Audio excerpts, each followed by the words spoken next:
Who stole Christmas? Who stole the spirit of Christmas? Dr. Seuss said it was the Grinch, but I haven't seen Grinch return the spirit of Christmas around here. However, I do see Christmas as the largest global economic stimulus.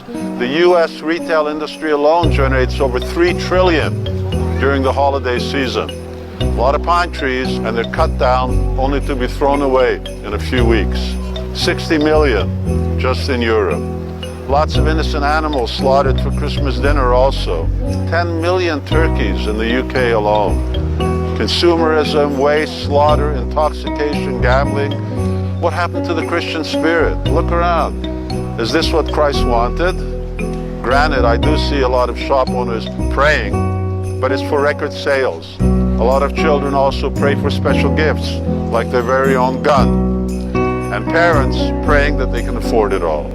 But that praying is about the me culture, about the I want culture. Not exactly what Reverend Scott Kilgore had in mind when he said, I think Jesus would say, if you really want to celebrate my birth, love the people around you. So why don't we try something new? Are you ready? Why not abstain from drink during the holidays? Don't gamble, leave the tree alone, give the poor turkey a break, or whatever else, a new lease on life. Feeding the poor. Sign up for some community service, and above all, spend the holidays becoming more holy by whatever faith or means that you know. And what you know, share that knowledge with others. Knowledge of the self is the best gift. It's free, it lasts forever, and it will bring back the spirit of Christmas.